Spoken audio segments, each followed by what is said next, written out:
Hello! In this video, I will review the tiering requirements for the Golden State Priority Project, or GSPP, Northern and Southern Funding Round.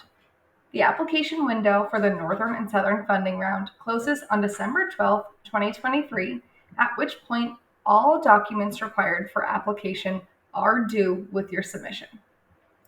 The documents you provide in the Permit Utility Service Application Package document slot will be evaluated and will be used to determine the tier of your application. The further you progress in your EVI installation, the more documents you should accumulate. The documents you provide will be evaluated and used to determine the tier that your application is assigned to. The higher the tier, the more likely your application is to receive funding.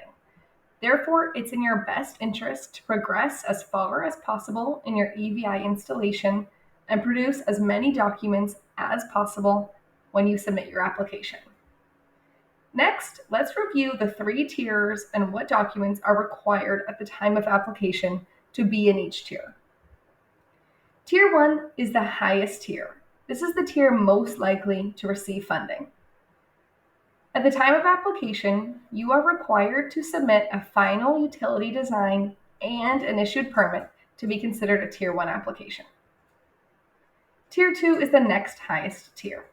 To be considered a Tier 2 application, your application must have a final utility design completed and your permit application submitted.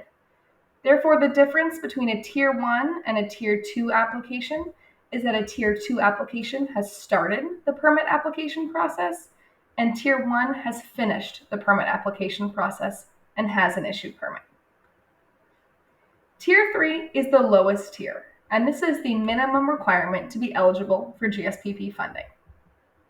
A Tier 3 application will provide documentation that is submitted for a final utility design and a permit application submitted. Therefore, the difference between a Tier 2 and a Tier 3 application is that a Tier 2 application has finished the utility design, while a Tier 3 application has worked with their utility service provider and has submitted to receive the final utility design with their utility service provider, but has not completed that process yet. And as a minimum requirement, you have submitted your permit application. For the Northern and Southern Funding Round, we also have a conditional waitlist, or Tier 4.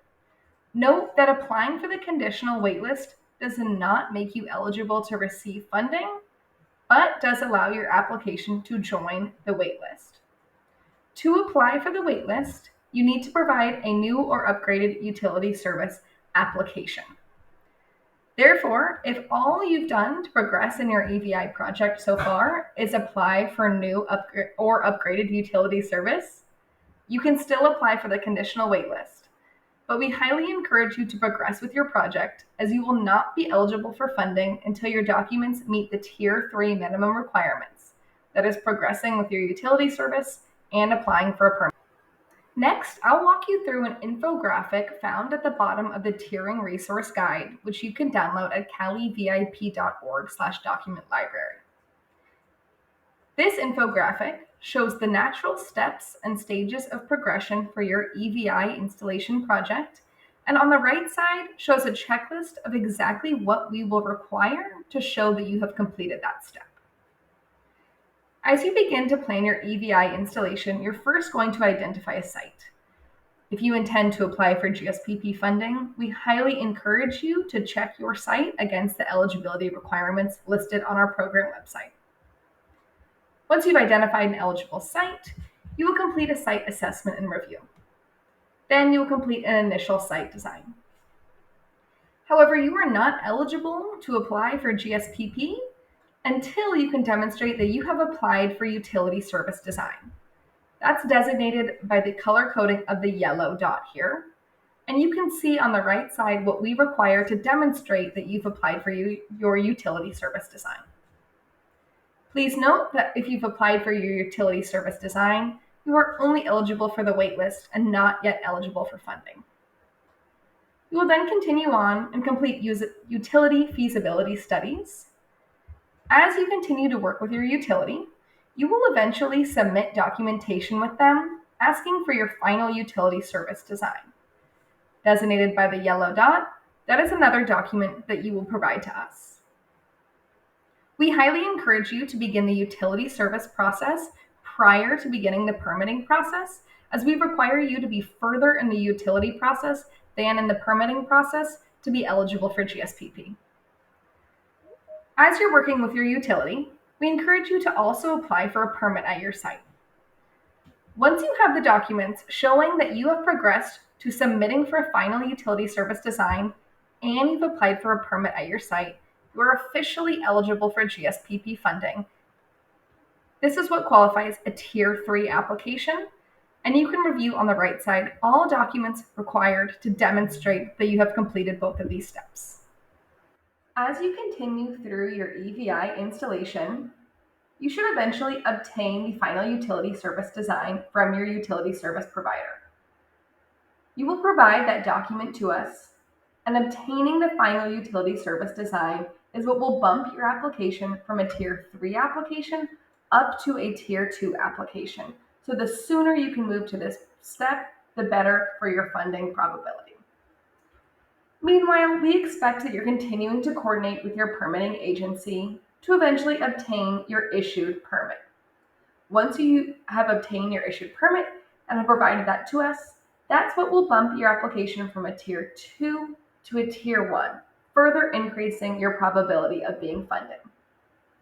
This is the final step of documents required to submit to us at the time of application. When you are ready to submit your application, please gather any and all yellow indicated documents here and submit with your application. Meanwhile, you are still allowed to continue progressing with planning your EVI installation, including ordering equipment and preparing for construction. Please keep in mind that you cannot begin construction before the ending of the application window to remain eligible for GSPP funding. This document has additional resources at the very bottom detailing the utility service design step. You may find this interesting to review the difference between your utility application and the final utility service design in progress.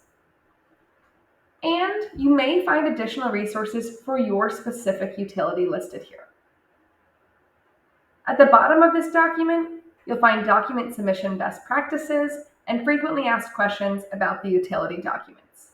Again, this document can be found at calevip.org/document library. Finally, I want to show you the cover sheet for your tiering document submission. This is required to submit with your documents at the time of application, no matter what documents you're providing, and can be found at that same document library. On this cover sheet, you'll indicate your name, the tier that you intend to apply for, the site address that matches your application, and you will use this checklist to ensure that all documents required per tier are included. When you're ready to submit, simply check the boxes to indicate what documents are provided, and on the far right, indicate the page number in the submission packet to show us where you have included it. If any of your documents are unique or require additional clarification, feel free to indicate this below. Again, please make sure that you have submitted this cover sheet along with all required documents at the time of submission. If you need additional assistance with your application, please reach out to us at calevip.org for application assistance prior to submitting your application. Good luck!